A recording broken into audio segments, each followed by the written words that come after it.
We take a look at rigging best methods in this movie, and this entire section on rigging has a lot of overlap with the preceding section on bones and how bones work. Now, they relate together because you use bones to create a rig, but what the rigging section will talk about in this and the following movies is really how you decide to apply the bones to a character, and even to the point of deciding how you create your character depending on how you want to animate it.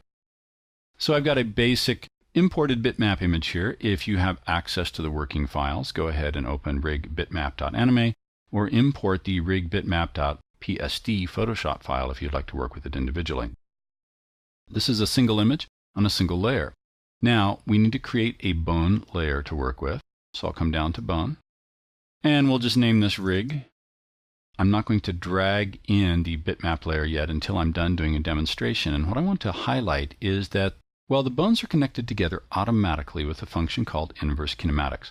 It's a great thing, super easy way to create some believable connected animation. Let me show you what I mean. I'll simply draw 3 bones, not particularly related together at all, but they're automatically connected. And we can identify this by coming over to the Rig Parenting button over here. Click it, and we see there are arrows pointing from one bone to the next, so you get a visual representation of how they're connected together. If I grab the bone manipulation tool, I can see now that I can move this top one significantly without moving the others, but if I drag it, the motion goes backwards inversely, and that motion being kinematics. So we get this inverse kinematic relationship here. If I move the second one, the ones connected to it move, and then of course if I move the first one, everything moves. Let me come back to the select all bones here and do Command or Control A to select them and press delete. There are places we want that inverse kinematic relationship and places we do not, and I'll be using a keyboard shortcut to intentionally break that as we draw our rig to save a lot of time from going and changing things manually later. So with that done, let's go ahead and drag our bitmap layer into the rig layer, the bone layer, and begin drawing our skeleton. I'll select the rig itself and choose the Add Bone tool. What I'm going to do for this first step is a matter of personal preference. The first bone drawn is usually best placed at a point of rotation on the human or animal you're working with. It can be a car, in which case it would probably be in the middle of the car, really the point around which everything is connected or moves. It needs to be large enough for me to grab and see if I have other bones that cross in front of it. If I have 2 arms that would cross in front of the character, or a cape or something with another set of bones, it can become very confusing quickly. So I want to make this first bone significant and large so I can select it and move the character for animation. I draw it sideways, it crosses the character, just makes it easy to see. Go ahead and click the next bones. And these don't need to be super precise, but I'll put 2 in for the chest and then 1 for the neck head area. The next place I want to draw one is here in the character's left arm, starting from the shoulder and going outwards, but I don't want it to automatically connect to the head.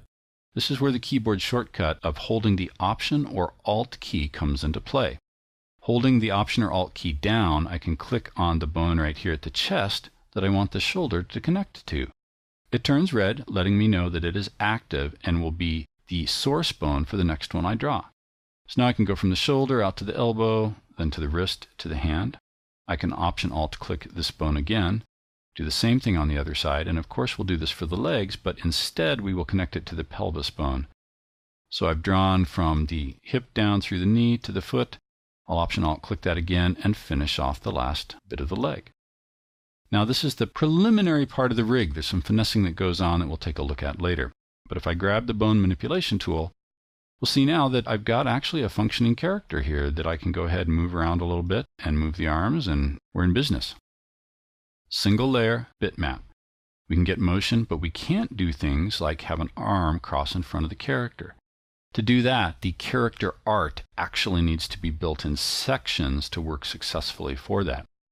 Let's go over to another file I have open, the rig vector anime, also available in the working files. This is essentially the same character, but I have broken up individual body parts into their own layer. This gives us the ability to say if the arm bent right here at the middle and the hand came towards us, the hand can obscure the forearm. This is a process called foreshortening. And it also gives us the ability to control very concisely, like if the character lifts the leg, the thigh should pretty much disappear and we will see the lower leg and the foot. You can do this with individual layers right here, and in fact add things like switch layers so that if the character's arm moves across this way, the thumb, which would be facing us now, goes behind the hand. So this has already been rigged together. It's already in a bone layer. And if I go ahead and click on this, we can see, look, we've got some motion already. Looks like it should be good to go.